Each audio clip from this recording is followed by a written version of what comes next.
एक छोटे से कस्बे में जहां हर रात अजीबोगरीब घटनाएं होती थी, वहां एक पुराना सर्कस बंद पड़ा था। लोग कहते थे कि उस सर्कस में काम करने वाला जोकर, जोजो, मरने के बाद भी वहां मौजूद है। वह किसी की मदद नहीं करता, बल्कि डराता और खतरनाक खेल खेलता है। कहानी शुरू होती है। रवि और उसके चार दोस्त उस सर्कस की सच्चाई जानने के लिए जाते हैं। जैसे ही वे अंदर कदम रखते हैं, सब कुछ बदलने लगता है। खाली पड़ी कुर्सियां हिलने लगती हैं और दबी दबी हंसी सुनाई देती है। एक पुरानी फोटो में जोजो का चेहरा अचानक जिंदा लगने लगता है। रात गहराती है और सस्पेंस बढ़ता है। एक दोस्त को अचानक महसूस होता है कि कोई उसके पीछे खड़ा है। वह मुड़ता है और देखता है, लाल नाक और सफेद चेहरे वाला जोकर उसे घूर रहा है। तुम यहां क्यों आए हो? जोजो की भारी आवाज गूंजती है। सस्पेंस और डर। जोजो उन्हें अलग अलग करने की कोशिश करता है। हर कोने में एक पहेली छुपी होती है। अगर वो जवाब नहीं दे पाते, तो जोकर उन्हें अपने खेल का हिस्सा बना लेता है। धीरे धीरे दोस्त ये समझ जाते हैं कि ये सिर्फ भूतिया कहानी नहीं, बल्कि जोजो की आत्मा किसी कारण से फंसी हुई है। क्लाइमेक्स। क्या रवि और उसके दोस्त जोजो को मुक्त कर पाएंगे, या वे भी उसकी डरावनी दुनिया में हमेशा के लिए कैद हो जाएंगे? सस्पेंस का हर पल आपको डर और रोमांच से बांधे रखेगा। इस कहानी को जोकर डर की दुनिया नाम दिया जा सकता है। जोजो का रहस्य। रवि और उसके दोस्तों को समझ आता है कि जोजो कोई आम आत्मा नहीं है। उसकी मौत के पीछे कोई बड़ा राज छुपा है। सर्कस में पड़े पुराने सामान और दीवारों पर लिखे संदेश बताते हैं कि जोजो को एक हादसे में जान गंवानी पड़ी थी, लेकिन वह हादसा नहीं बल्कि एक साजिश थी। सुरागों का पीछा। रवि को एक पुराना ट्रंक मिलता है जिसमें एक डायरी होती है। उस डायरी में जोजो ने अपनी कहानी लिखी थी। जोजो का असली नाम जगत मोहन था। वह एक साधारण जोकर था जो बच्चों को हंसाना चाहता था, लेकिन सर्कस का मालिक लालची था और उसने पैसे के लिए एक खतरनाक स्टंट करने पर मजबूर किया। वह स्टंट असफल हुआ और जोजो की मौत हो गई। जोजो का गुस्सा और बदला लेने की भावना उसकी आत्मा को सर्कस में कैद कर गई। डायरी के आखिर में लिखा था, अगर कोई मेरी आत्मा को मुक्त करना चाहता है, तो उसे मेरे मास्क को जलाकर इस सर्कस को छोड़ देना होगा। जोजो का आतंक बढ़ता है जैसे जैसे रात बीतती है। जोजो और ज्यादा खतरनाक हो जाता है। उसके डरावने खेल अब जानलेवा बन रहे थे। एक एक करके दोस्तों को अजीब भूतिया घटनाओं का सामना करना पड़ता है। नील को ऐसा लगता है कि वह लगातार कोई परछाई देख रहा है। राधा को सर्कस के शीशे में अपनी जगह जोजो का चेहरा दिखाई देता है। अमन एक पुराने पिंजरे में बंद हो जाता है। अब बस रवि बचा था और उसे अपनी चतुराई से दोस्तों को बचाना था। Final twist. रवि और उसके दोस्तों ने जोजो के मास्क को जलाने की कोशिश की, लेकिन जैसे ही उन्होंने आग लगाई, जोजो की आत्मा और ज्यादा शक्तिशाली हो गई। तब उन्हें समझ आया कि जो को मुक्त करने के लिए उसकी मौत के गुनहगार सर्कस मालिक की आत्मा को भी सजा देनी होगी। रवि और उसके दोस्तों ने सर्कस के हर कोने में छुपे सुराग ढूंढे और आखिरकार सर्कस मालिक की आत्मा को बाहर बुलाने में सफल हुए। जोजो की आत्मा ने बदला लिया और उसके बाद वह शांति से विदा हो गया। अंतजो के जाने के बाद सर्कस एकदम शांत हो गया। रवि और उसके दोस्तों ने राहत की सांस, लेकिन जाते जाते उन्हें पीछे से जोजो की हंसी फिर से सुनाई दी। क्या सच में सब कुछ खत्म हुआ था, या बस एक नए खेल की शुरुआत थी? कहानी खत्म, या शायद नहीं। जोजो की हंसी से सहमे रवि और उसके दोस्त सर्कस से बाहर निकल आते हैं। उन्हें लगता है कि सब कुछ खत्म हो चुका है, लेकिन घर लौटने के बाद अजीब घटनाएं शुरू हो जाती हैं। दोस्तों का डर। नील के घर में हर रात एक लाल नाक दिखती है, जैसे कोई छुपकर उसे देख रहा हो। राधा के कमरे की दीवार पर जोजो का चेहरा उभरने लगता है और उसकी हंसी चारों तरफ गूंजती है। 3। अमन को सपने में हर रात जोजो दिखाई देता है, जो कहता है, तुमने मुझे मुक्त किया, लेकिन मैं कभी तुम्हें छोड़ूंगा नहीं। रवि को समझ में आता है कि जोजो की आत्मा पूरी तरह मुक्त नहीं हुई। कुछ ऐसा है जो अभी अधूरा है। नया सुराग। रवि फिर से उस डायरी को पढ़ता है और उसे एहसास होता है कि उन्होंने जोजो का मास्क तो जला दिया था, लेकिन उसकी आखिरी इच्छा पूरी नहीं की। डायरी के आखिरी पन्ने पर एक छुपा हुआ नोट मिलता है, मुझे न्याय चाहिए, लेकिन मेरी आत्मा तभी शांति पाएगी जब मेरा सर्कस फिर से बच्चों की हंसी से गूंजेगा। सर्कस का पुनर्जन्म। रवि और उसके दोस्त फैसला करते हैं कि सर्कस को फिर से शुरू करेंगे। वे कस्बे के लोगों से मदद मांगते हैं, लेकिन सभी लोग डरते हैं और उन्हें मना कर देते हैं। आखिरकार रवि और उसके दोस्त खुद सर्कस को सजाने और उसे नए सिरे से शुरू करने में लग जाते हैं। सर्कस के पहले शो का दिन आता है। शुरुआत में कोई भी आने को तैयार नहीं होता, लेकिन अचानक कुछ बच्चे वहां पहुंचते हैं। शो शुरू होता है और जैसे ही बच्चों की हंसी गूंजती है, सर्कस के अंदर की रोशनी चमकने लगती है।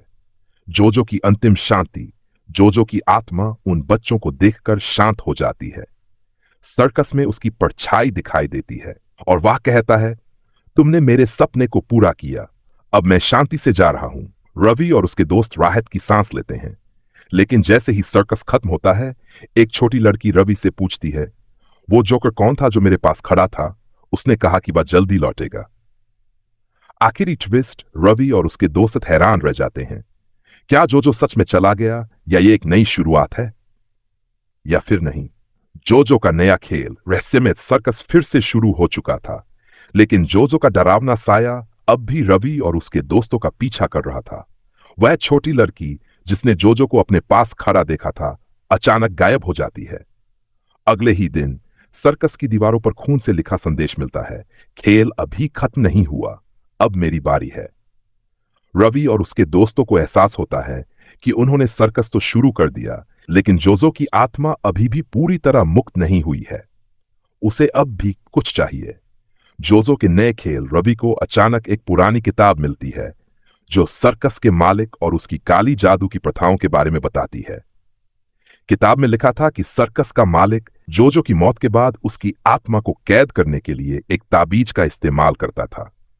वह ताबीज अब भी सर्कस के तहखाने में कहीं छुपा हुआ था। रवि और उसके दोस्त उस ताबीज को ढूंढने के लिए सर्कस के तहखाने में जाते हैं।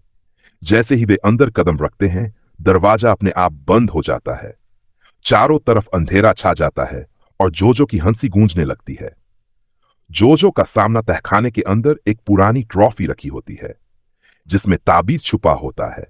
जैसे ही रवि ताबीज को उठाता है, जोजो की आत्मा प्रकट हो जाती है।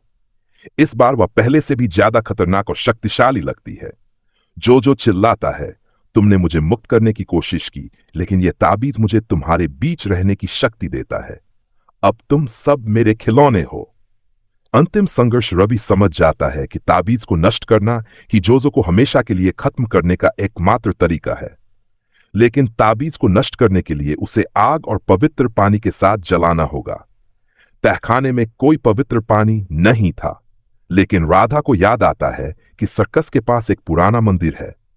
वे किसी तरह जोजो के आतंक से बचते हुए ताबीज को लेकर मंदिर की ओर भागते हैं। रास्ते में जोजो अपने डरावने खेल से उन्हें रोकने की कोशिश करता है। चलती गाड़ियों का रुक जाना, पेड़ों का गिरना और उनके पीछे भागती अजीब छायाएं। जोजो का अंत। मंदिर पहुंचने के बाद वे ताबीज को जलाने की कोशिश करते हैं, लेकिन जैसे ही आग लगती है, जोजो की आत्मा पूरी ताकत से प्रकट होती है। वह चिल्लाता है, तुम मुझे नहीं हरा सकते, मैं सर्कस की आत्मा हूं। रवि हिम्मत जुटाकर चिल्लाता है, तुम सर्कस की आत्मा नहीं, सर्कस की जंजीर हो, अब तुम्हारा खेल खत्म। जोजो की आत्मा धीरे धीरे जलने लगती है और एक आखिरी चीख के साथ गायब हो जाती है। अंत या फिर एक नई शुरुआत। सब कुछ शांत हो जाता है, ताबीज नष्ट हो चुका है और सर्कस अब पूरी तरह सुरक्षित लग रहा है। रवि और उसके दोस्त राहत की सांस लेते हैं, लेकिन जाते जाते रवि को सर्कस के एक कोने में एक लाल नाक और एक पुराना मास्क दिखाई देता है। मास्क के अंदर एक छोटा संदेश लिखा था, मुझे हराया नहीं जा सकता, जब भी हंसी रुकेगी मैं वापस आऊंगा। क्या सचमुच जोजो का खेल खत्म हुआ, या वह कहीं छुपकर फिर से लौटने की तैयारी कर रहा है? मास्क का रहस्य रवि को मास्क देकर झटका लगता है। वह समझ जाता है कि जोजो की आत्मा का कोई हिस्सा अभी भी मौजूद है। वह मास्क को छूने की कोशिश करता है, लेकिन जैसे ही उसकी उंगलियां मास्क को छूती हैं, सर्कस के चारों तरफ तेज हवाएं चलने लगती हैं और पुरानी परछायां सजीव हो जाती हैं। दीवार पर फिर से खून से लिखा एक संदेश उभरता है, मैं खत्म नहीं हुआ हूं, यह सर्कस अब मेरा है। हर हंसी और हर डर सब मेरा होगा। डर और सच्चाई। रवि और उसके दोस्तों को एहसास होता है कि मास्क को नष्ट करना आसान नहीं होगा। यह मास्क ही जोजो की आत्मा का अंतिम स्रोत है, और इसे खत्म करने के लिए उन्हें सर्कस के इतिहास की आखिरी गहराई तक जाना होगा। वे फिर से डायरी खोलते हैं और पाते हैं कि सर्कस का मालिक सिर्फ लालची नहीं था, बल्कि उसने जोजो की आत्मा को एक शापित खेल में बांध दिया था। यह खेल कभी खत्म नहीं हो सकता जब तक कोई इस खेल को पूरी तरह से हराने की हिम्मत न करे। जोजो का अंतिम खेल अचानक मास्क से जोजो की डरावनी परछाई प्रकट होती है। वह रवि और उसके दोस्तों को एक नई चुनौती देता है। अगर तुम सच में सर्कस को बचाना चाहते हो तो इस खेल को पूरा करो, लेकिन याद रखना, हारने पर तुम्हारी आत्माएं भी मेरी दुनिया में फंस जाएंगी। जोजो एक खतरनाक भूल भुलैया तैयार करता है जहां हर दरवाजे के पीछे डरावनी चुनौतियां होती हैं। पहला दरवाजा, एक बंद कमरा जहां घड़ी की टिक टिक के साथ दीवारें पास आती जाती हैं। दूसरा दरवाजा, एक दर्पणों से भरा कमरा जहां हर परछाई एक जोजो की तरह दिखती है और हमला करती है। तीसरा दरवाजा, अंधेरे का एक समुद्र जहां केवल हिम्मत और सच्चाई से पार पाया जा सकता है। दोस्तों की परीक्षा, रवि और उसके दोस्त एक एक करके हर चुनौती का सामना करते हैं। वे डरते हैं लेकिन साथ मिलकर आगे बढ़ते हैं। हर चुनौती में जोजो की ताकत कमजोर होने लगती है। आखिरी चुनौती में जोजो खुद प्रकट होता है और कहता है, अगर तुम मुझे हराना चाहते हो तो अपनी सबसे बड़ी कमजोरी को स्वीकार करो। मास्क का अंत, रवि समझता है कि जोजो का असली डर यह है कि लोग उसे भूल जाएं। वह मास्क को उठाता है और कहता है, जोजो, तुम्हें याद रखा जाएगा, लेकिन एक अच्छे जोकर के रूप में, न कि एक डरावने भूत के रूप में। रवि मास्क को एक पवित्र अग्नि में डाल देता है। जोजो की आत्मा चीखते हुए आग में विलीन हो जाती है। सचांत सर्कस पूरी तरह से शांत हो जाता है। मास्क और जोजो का साया गायब हो चुका है। रवि और उसके दोस्त सुकून से सर्कस को अब एक नई शुरुआत देते हैं। लेकिन जैसे ही वे सर्कस छोड़ते हैं, हवा में एक धीमी हंसी गूंजती है। खेल खत्म नहीं होता। मैं हर डर में, हर सन्नाटे में लौटूंगा।